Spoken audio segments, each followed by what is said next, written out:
Name's Maya Washington, 22 years old, point guard. That's not just an intro, it's the last clear-headed thing I'll ever say about myself, because after that drink, my name wasn't really mine anymore. I'd been playing ball for 10 years, from 12 to 20s of hours. I drove myself into that court like a nail into wood, couldn't pull out, didn't want to. My idol used to be Anna, that legendary figure. On the court, she was a cheetah, cold-blooded, precise, unstoppable. I wanted to be her, maybe even better. My goal was the #1 pick in the basketball league draft. That wasn't a fantasy. That was a legit target. I played for UCF, led the team to 2 national championships, led the nation in assists per game. Scouts said I had eyes in the back of my head, said I passed like a surgeon. Coach called me a natural floor general. I knew how good I was, because I'd pushed myself to the edge and then some. The draft was 3 days away. My agent called while I was packing up my dorm. Tarosi poster on the wall, my dad's photo on the desk. Maya, you're a lock for top 3. 90% chance you go first. I smiled. Last real smile I'd have for a long time. Everything was perfect. Like a fairy tale.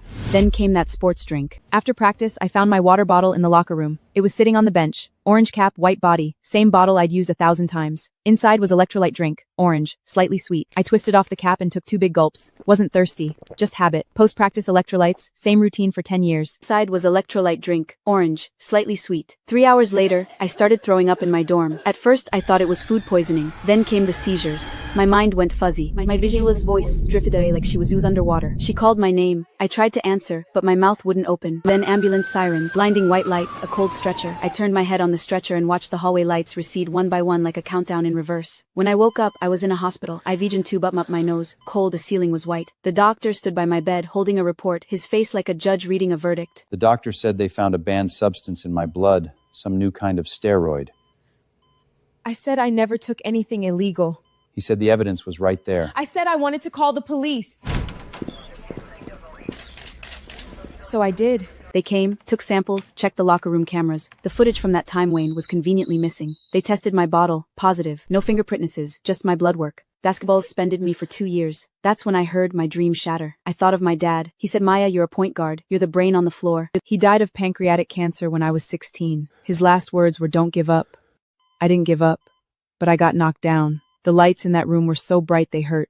I covered my eyes with my hand. Tears slipped through my fingers. Not from pain, from not being done. The suspension made the news. Headlines: star point guard Maya Washington banned 2 years for doping. The comments exploded. Cheater, fake, doesn't deserve to play. Not one person believed me. My agent called. His voice was polite, but his message was clear. He was dropping me. Maya, it's not me. It's the company. I understood. He asked what I was gonna do now. I said I'd prove I was innocent. He was quiet for a long time. Then he said, take care, and hung up. The sponsors pulled out too. Sportwear brands, drink companies, gear makers, one after another, the termination letters came. My inbox filled up with cold corporate language. My own college team distanced themselves. The coach said in a press conference, UCheck has 0 tolerance for doping. We'll cooperate fully. He never said, I believe Maya. My picture came off the school's honor wall, like I'd never even been there. I went from the best point guard in the country to a suspended liar. Only one person believed me, my college roommate and teammate Kayla. She sat by my hospital bed, held my hand, and said, Maya, I know you didn't do it.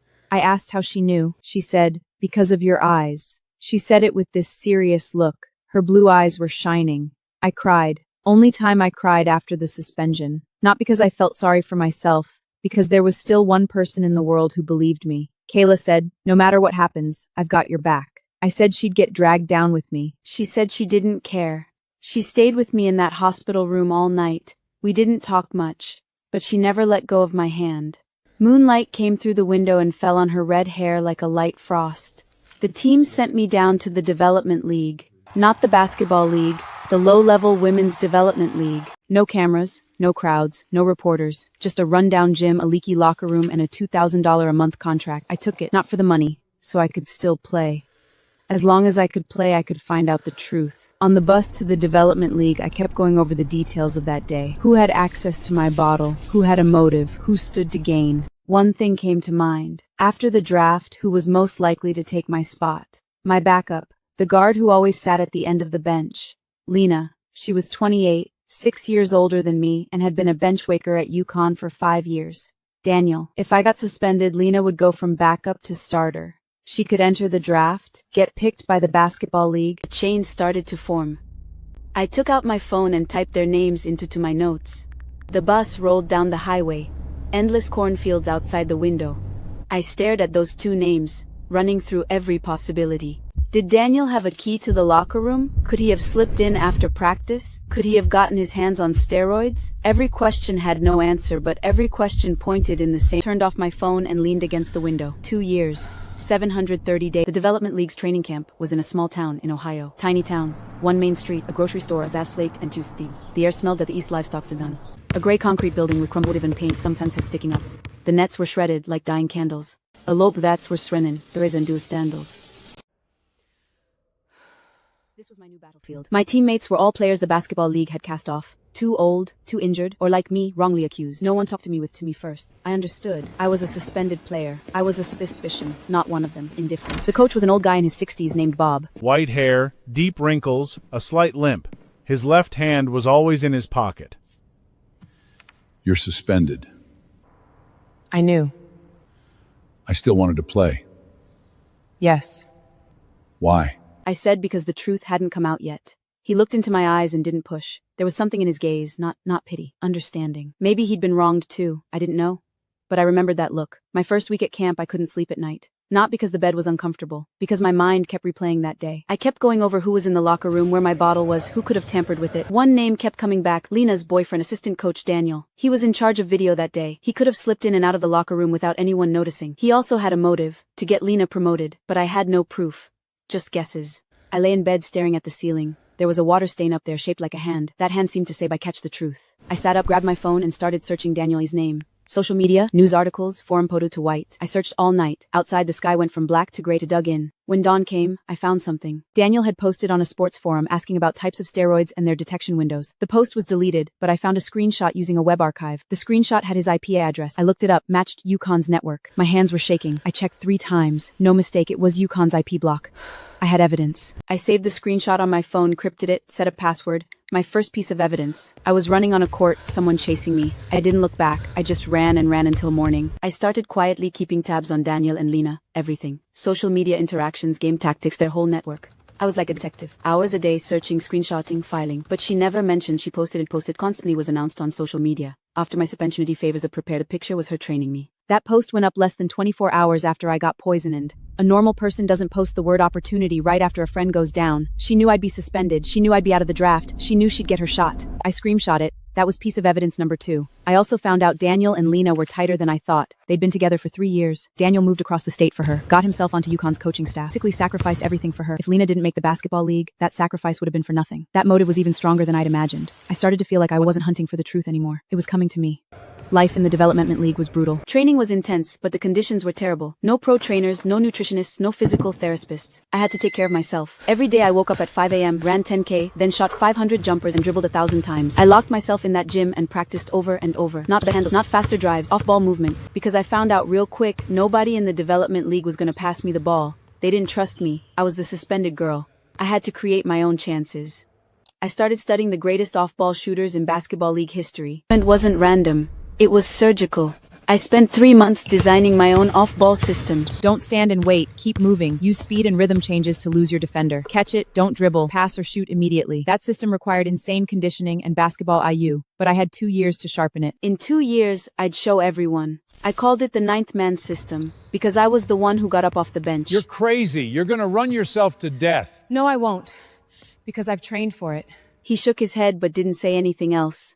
I knew he believed in me. That night I emailed Kayla and told her I'd found a new direction. She replied with a smiley face. That smiley face was the best gift I got in all of Ohio. I read that email 3 times, then shut my phone off and went to sleep. Crickets were chirping outside. Quiet, I heard them. I hired a private investigator. His name was Morris, retired cop, specialized in cyber investigations. I searched online for a long time before I picked him. His rates were affordable and his reputation was solid. We met at a coffee shop. He was in his 60s, reading ordinary, like any retired old guy you'd run into on any street corner. But his hands were steady, didn't shake when he held his coffee cup. When he set it down on the saucer, it didn't make a sound. I told him my story. No surprise, no sympathy, just nodded and said, "What do you need?" I said, I need evidence. "Who do you need me to look into?" Daniel. Asked what info I had on him. Name, school, job title, email, general address. He nodded and scribbled some notes in his pad. "This requires a fee." I said I had it. He pushed a thick stack of papers across the table to me. I stared at them. My hands were shaking. That stack was my most valuable possession. Asked what I wanted to do. I said I'd wait till I got back. Back where? Back to the basketball league. You're suspended for 2 years. How are you getting back? 2 years from now, I'll be back. He handed me the report, thick stack, stapled together. The paper was still warm from the copier. I put it in my backpack, zipped it up, and slung it over my shoulder. On the bus ride back the window at endless cornfields, the stalks swayed in the wind like 1,000 waving hands. It kept replaying in my head. Standing on the sideline, clipboard in hand, to pretend I rise, but his eyes were always on Lena. I wondered 2 years from now, where would I rise from? The bus bumped along the highway. I leaned against the window and closed my eyes. I got back to my dorm and locked those files in my cabinet. Then I kept training.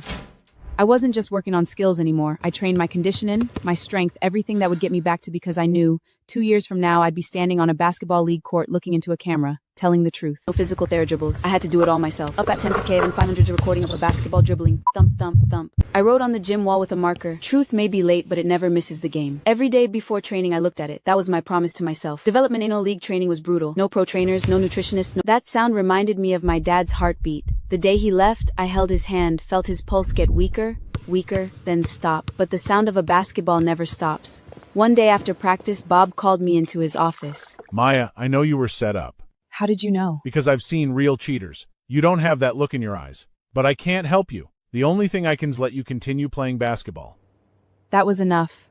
That night, I stayed in the gym till 2 a.m. The whole town was asleep. Only the gym lights were on, like a heartbeat. Thump, thump. I taped a piece of paper to the gym wall with a countdown. 650 days left. Every day, I crossed off one number. Watching that number shrink, I felt myself getting closer to the truth. I also kept a folder on my phone with backups of all my evidence. Daniel's IP screenshot, post screenshot, Morris investigation report. That folder had a password, my dad's birthday, October 27th. I tucked my dad's photo, my phone case. Every time I wanted to quit, I looked at him. He was smiling. He was saying, keep going. I held the window strong that night, rattling the metal roof of the gym, but I felt completely calm.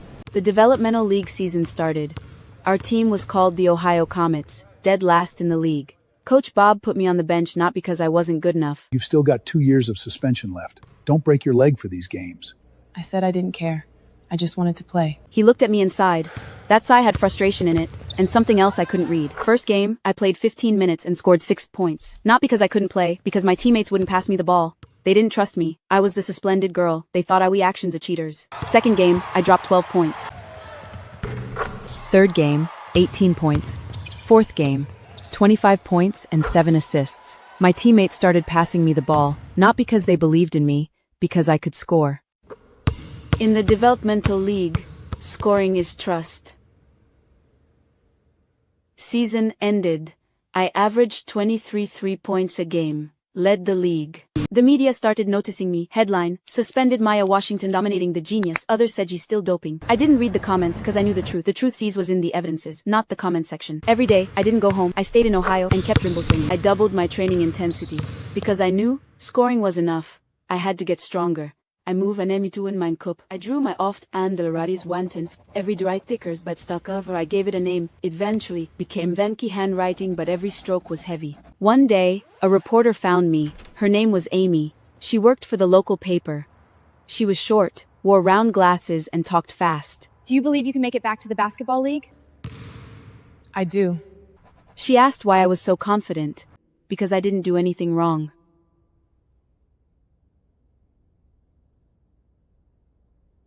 Let me write a story about you. No thanks.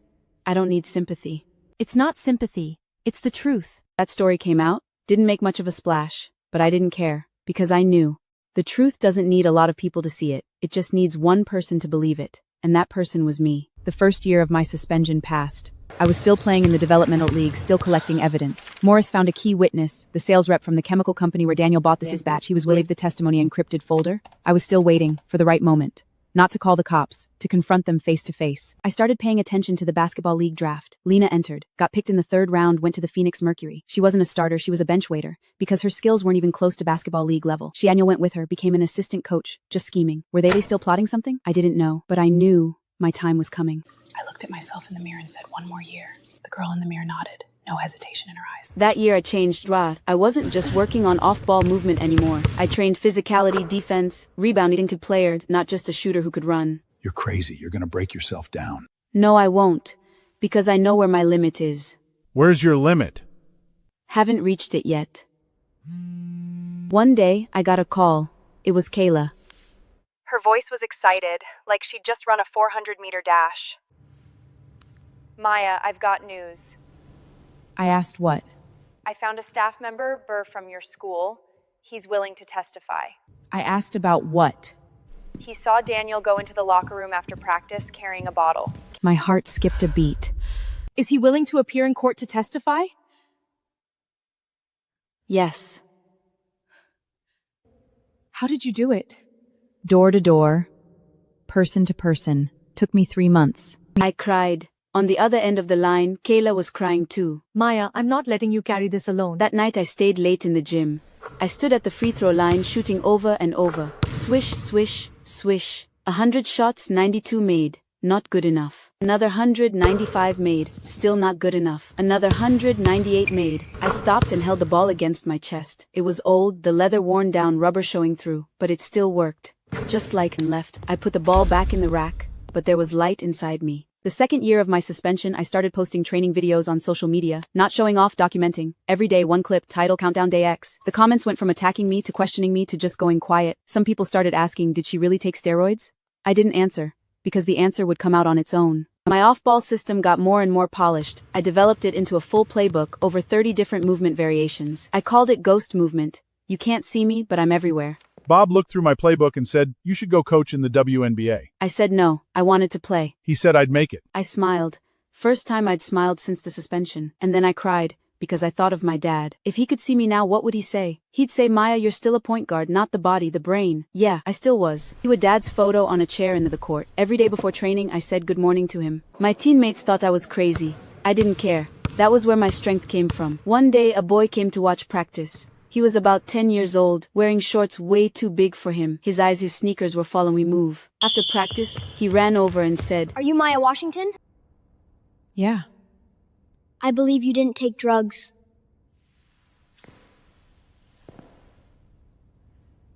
Thank you. When I grow up, I'm gonna play basketball too. Yes, you will. He smiled, showing 2 missing front teeth. He ran off. I stood at the gym door watching him go. That back was small, but it was determined. I thought maybe someday he'll become a player, and maybe someday he'll go through what I went through. When that day comes, I hope someone believes him. Just 2 words. I read them over and over. I screen-skipped it and saved it to my phone. That was my new fuel. I locked myself in that gym training 10 hours a day, from 5 a.m. to 3 p.m., just water. I lost 5 kilos, but I got faster. My got shot, got movement, got my more lethal. Oh, I was ready. Day my suspension ang didn't gym in langat itans million empty stands. Editumza book on brick and chenets kasam country lipimpo, asan of the najmista bata. Diraf me tun be kunti ride we look up. I took a deep breath and called the of the New York Liberty. I'd practiced what I was gonna say 10 times in the mirror, but my voice still shook. This is Maya Washington. I want to play. He was quiet for a moment. I could hear him breathing on the other end, soft, but long. You sure you can still play? I was sure. We're signing you. Just like that, I was back in the league, not drafted, signed as a free agent. League minimum, $80,000 a year. But I took it. Because money wasn't the point. The truth was, Maya, you're crazy. Minimum salary? Not crazy, strategy. Asked what strategy? I'm gonna show them what I'm worth. He hung up. He didn't get it. But I'd make him get it.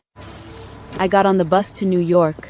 Cornfields outside the window again. But this time, I felt different. 2 years ago, I arrived as a suspended cheater. 2 years later, I left as someone with evidence and a clean name. I reached into my pocket and felt that stack of papers. Still there. The corners had been worn soft by my fingers. I pulled my hand out and looked out the window. The sky was blue. So blue it didn't look real. I went to the team's training facility. It was huge and new. The floor was so shiny you could see your reflection. The locker room had massage chairs, free drinks. They didn't have any of this there, but they had my sweat. Maya, you're back. The girl in the mirror nodded. I changed into my jersey, walked out of the locker room, and stepped onto the court. The floor squeaked, exactly the same sound as that. I smiled. Turns out, every floor talks. In the New York Liberty locker room, nobody knew me. They only knew the Maya who got suspended for 2 years. Someone moved their bag out of the locker next to mine. 2 years of experience developing a basketball league have taught her to face loneliness on her own. First day of practice, the coach put me on the bench. You don't want to start? But I need to prove I deserve it. He nodded. There was a flicker of surprise in his eyes. First scrimmage, I came off the bench.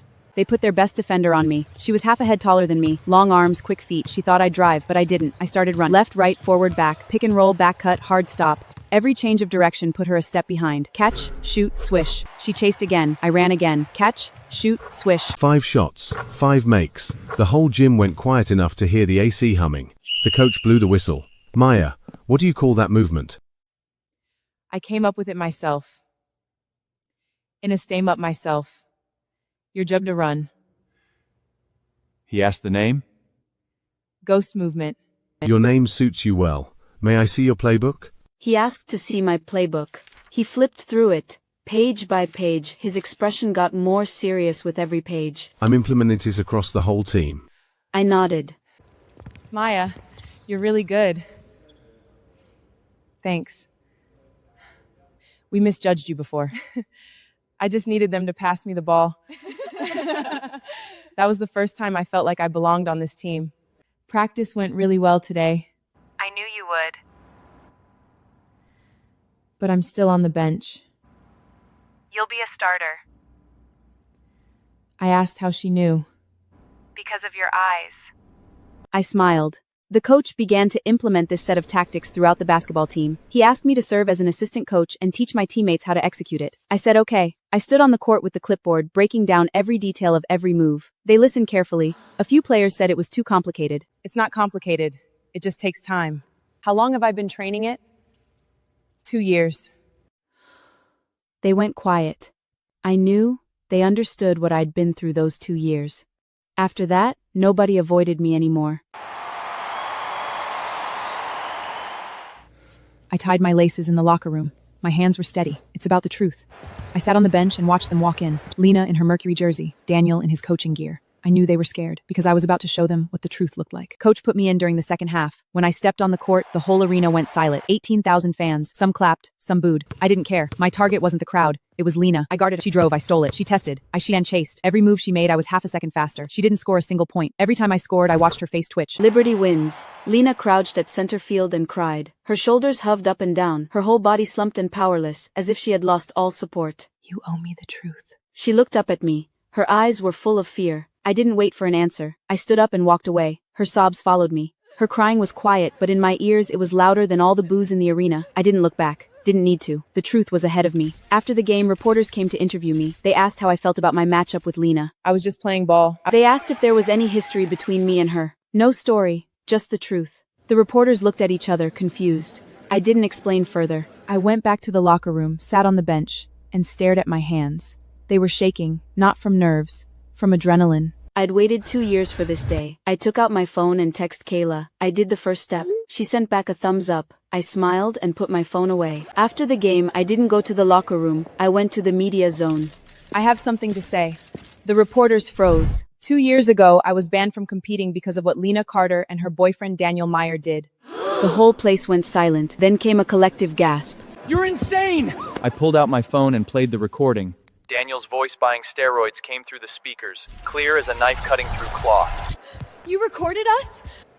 I recorded everything. The cops came, not because I called them, a reporter did. 2 uniformed officers walked in, said a few words to Lena and Daniel, and then took them away. I stood at center court and watched them get let out. No satisfaction, just relief. The broadcast truck recorded everything. That night, it was all over the news. Headline, the comment section exploded. The tide turned. Some people said they'd wrong me. Others called me a hero. The truth speaks for itself. Maya, you did it. We did it. Your dad would be proud of you. I knew. I hung up and sat alone in the locker room for a long time. The locker room was quiet, just the hum of the AC. I looked at the mirror, girl staring back, the same one who'd cried in the train hospital room 2 years ago. I stood up, dust off my jersey, and walked out of the arena. The wind was strong outside, blowing my hair everywhere. Quiet, Dadless. The next day, the next to them, it was blue. I thought, Dad, are you watching? We finished the league announced in 3 days because there was so much of it. Daniel's purchase records, Lena's post screenshot, the sales rep's testimony, the locker room staff's testimony. All of it pointed at the same conclusion. Lena and Dan confessed, not because they grew a conscience, because the evidence was overwhelming. The basketball league banned them for life. That year, I averaged 23 points and 6 assists. I led team to the playoffs. The media changed their tune, called me the definition of a comeback. They forgot that 2 years ago, they'd called me a cheater. I didn't care, maybe late, because I knew the truth speaks for itself. Every day before practice, I looked at it. That was my promise to myself. First round of the playoffs. Lena was already suspended. Daniel was gone. Players looked at me with complicated eyes. They knew the truth now, but they didn't know how to face me. I didn't make it hard on them, because they hadn't done anything wrong. Lena and Daniel had dropped 35 points, a new playoff career high. After the game, the other team's players came up to shake my hand. Someone said, "Maya, you're a good player." We didn't know what Lena did. I said thanks. I knew. Second round, we lost. Not because I played bad, because the other team was better. I scored 28 points, but it wasn't enough. I stabbed the steel. They were old. The soles were worn flat. The uppers were torn. There was a hole where my left pinky toe went. These were the same shoes I'd worn in the developmental league. 2 years, never replaced them. Not because I couldn't afford new ones, because they reminded me where I came from. That summer, I went back to Ohio. Back to that rundown Ohio. Bob was still coaching there. He saw me and smiled. What are you doing back here? I came to train. Aren't you in the basketball league? It's the off-season. You should be at the beach. No. I need to train. He shook his head, pulled the keys out of his pocket, and unlocked the gym door for me. The floor still squeaked. The nets were still shredded. I didn't care. I stood there and took a deep breath. That smell, sweat, dust, old wood, it was the most familiar smell. I took off my jacket and started training. Shooting, movement, defense, over and over and over. I'd train until next season started, because I was going to win a championship. The new season started. The Liberty added some rookies. The roster was stronger. Maya, you've earned this. Don't thank me. Thank yourself. First game as a starter, I used ghost movement and dropped 30 points. Maya, you're insane! Not insane. Trained. They asked how I trained. Up at 5 a.m., run 10K, shoot 500 shots. They said, "You're crazy." Not crazy. Just habit. Mid-season, we went on a 10-game winning streak. The media started talking about whether I was an MVP candidate. I didn't respond, because I didn't care about MVP. I only cared about the championship. Every night, I had silver, shiny with basketball league engraved on it. I'd reach out to touch it, but I could never reach it. Every time, I'd wake up right before I touched it. I'd sit up and look out the window. New York at night was bright, all those lights. I thought maybe next year, maybe the year after. Maya, you're the best! But one day I touched it. I saw her in the stands and smiled. 32 points that night, threw her the game ball. After the game, I hugged the ball and cried. I asked why she was crying. Because I'm happy for you. Haven't won the championship yet. Cry when I win that. Okay, I'll wait. My teammates started calling me Ghost because my movement was so hard to track, defenders could never catch me. I didn't like that name. They asked why. Because ghosts are dead. I'm alive. They laughed. Asks how to address me. Call me Maya. All right, Maya. I smiled. That night, I went back to my dorm and texted Kayla. "I have teammates now," I said. She replied, "You've always had me."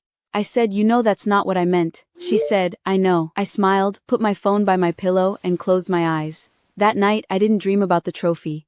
I dreamed about my teammates. They were laughing. So was I. Second round of the playoffs, we lost. Not because I played bad. The other team was just better. I scored 28 points. Not enough. After the game, I sat in the locker room staring at my shoes. Sat there for a long, then stood up and put my shoes in my bag. Maya. Next year. The girl in the mirror nodded. That summer, I stayed in New York to train, got myself a private coach, strength training, because I knew skills weren't enough. I needed to be able to battle. His name was Mark, retired football player, 6'6", 265 pounds. His arms were thicker than my legs. You're too skinny. I knew. He asked if I was ready to suffer. I've been suffering for 2 years. What's one more summer? All right, let's start. That summer, I spent 6 hours a day in the gym. Weights, squats, bench press, deadlifts. My muscles grew, my weight went up. Every morning I stepped on the scale, and every time the number moved up, I got a little happier. You're the most disciplined athlete I've ever trained. It's not discipline, it's the dream. Dreams cost something. I've already paid. You're gonna make it. I know. Before the season started, I went back to Ohio, wanted to see Bob. He was still coaching in that rundown jam. I pushed the door open, the floor still squeaked, the nets were still shredded. Bob was sitting on the bench. He looked at my new build and smiled. You've changed. I asked how. You're stronger. Not strong enough. Yes, you are. I asked how he knew. Because of your eyes. I didn't answer, just stood there, looking at the floor. 2 years ago, I'd built ghost movement on this floor. 2 years later, I was back. But I wasn't the same person. Go get your ring. I will.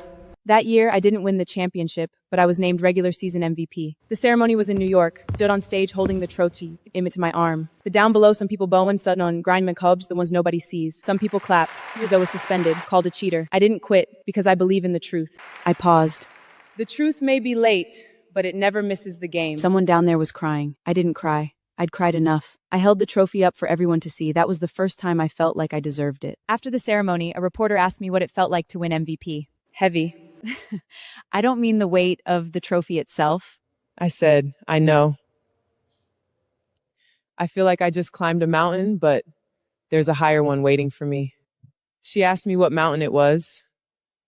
Champ. Good luck. I said thanks. I went back to my dorm and put the trophy on my desk. It was shiny, reflecting the light. I stared at it for a long time, then took a picture and sent it to Kayla. Then she said, "That's so cool. Still missing one thing." She said, "You'll get it." I said, "I know." I called my dad's old number. It'd been disconnected, but I called anyway. The recording said the number was no longer in service. I put the phone down and looked at my dad's photo. He was smiling. "Did you hear that?" I asked. He didn't answer, but I knew he basked me. He said, "Maya, pass it to me." I passed him the ball. He caught it, shot it. He smiled, then disappeared. When I woke up, my pillow was wet, but I didn't remember crying. I kept the MVP trophy on then my desk, then a gukstiplimdu, and they was every morning. They were the first things I saw, every touring, reminding me where I came from and where I was going. Someone said, the MVP is here. I smiled. "Don't call me MVP," I said. "Call me Maya." They said, all right, MVP Maya. I shook my head and started warming up. That year, we were ready to win it all. Called it Players Against Violence, about everything that hurts players. Violence, fraud, assault, bullying. We offered legal help, counseling, and reporting channels. Her name was Jenny. 20 came to us. We 1 year old, skinny as a rail with deep circles under her eyes. Her coach had assaulted her. She was too scared to go to the police. I went with her to the station to give her statement. Don't thank me, I get it. That year, we helped 12 players, put 3 coaches in prison. About us, calling us the watchdogs of basketball. I didn't care about the title. I only cared about how many people we could help. I hung a sign on my office wall. "Someone needs us, so we're here." First thing I saw every day when I walked in. The foundation took up a lot of my time, but I didn't stop training. Up at 5 a.m., hit the foundation office first, then the gym, then back to the office at night. My schedule was packed, almost no time to rest. They will think I'm very tired. Yeah. They ask why I didn't stop. Because there are people waiting for me. They didn't get it. But I didn't need them to. I just knew every person I helped made the world a little better. Maya, I want to help people like you do. You already are. She smiled. One day, a high school girl came to us, 15 years old. Her coach had assaulted her. She was afraid to tell her parents, ashamed. I held her. We went to the security station to report the matter. She gave her statement. The coach received 6 years of legal punishment. She later became one of our volunteers, helping other kids who'd been through the same thing. Maya, do you hate your coach? Not my coach, my assistant coach. She asked if I hated him. No. She asked why. Because hate makes you weak. She nodded. When she left, she gave me a drawing. A basketball. I taped it to mall next to the others. The foundation's reputation grew. More donations, more volunteers, more people reaching out for help. We got overwhelmed, but I was happy, because being overwhelmed meant people needed us. I hired lawyers, counselors, investigators. Our office was in Midtown Manhattan, small, but the light was good. Every afternoon the sun streamed through the west-facing window, warm on the floor. A sign hung by the door. Players came to us.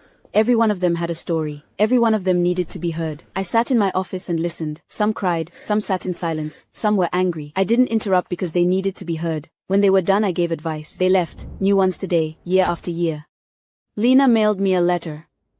Thin paper, messy handwriting, some spots blurred by water stains. Regretted Adnan's every single please forgive me.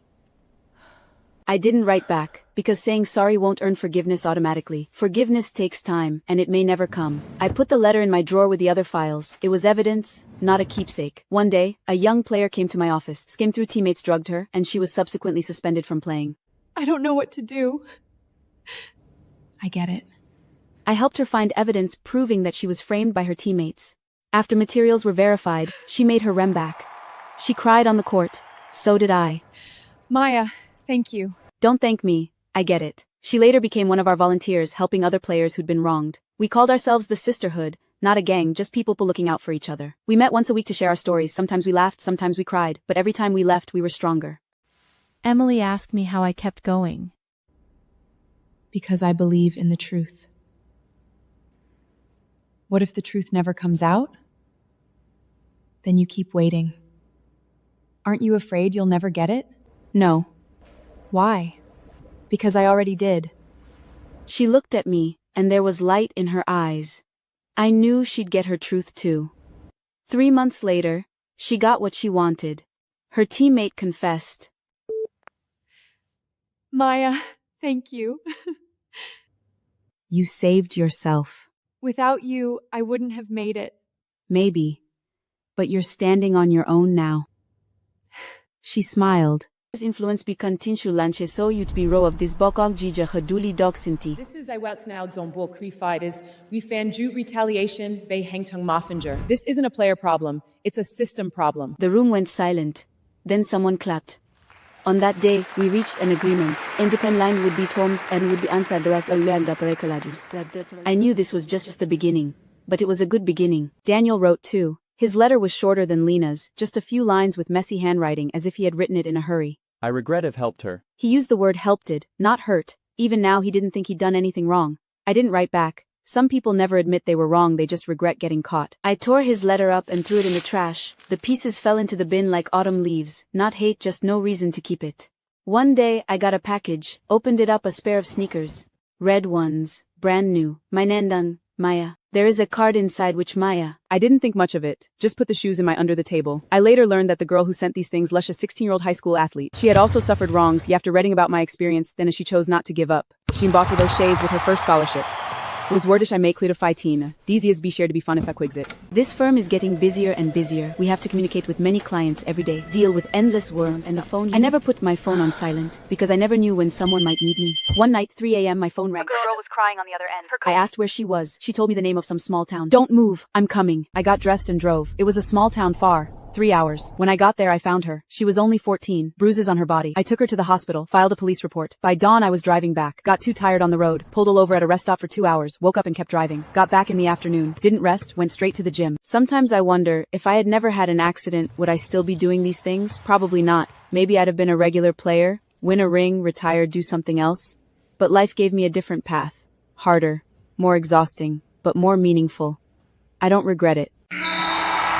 I led the team to a championship. Game 7 of the finals. 38 points, 9 assists. After the game, I held the trophy and cried. Not because we'd won, because I could finally tell myself. In the locker, the team, they cheered. That was the happiest moment of my life. A reporter asked how I felt. Heavy. Everyone laughed. These 2 trophies represent 3 years of work, but really, they represent more than 3 years, 5 years. 5 years ago, I was lying in a hospital bed, thinking my career was over. 5 years later, I'm standing here with a championship trophy. Life is strange. I want to dedicate these trophies to my dad. He's watching from up there, and I know he saw this. The whole arena went silent. Then the applause came. I went back to the locker room. My teammates had already gone to shower. I was alone. I took out my phone and texted's old disconnected number. I wrote, "Dad, I won the championship." Then I hit send. I knew no one would get it.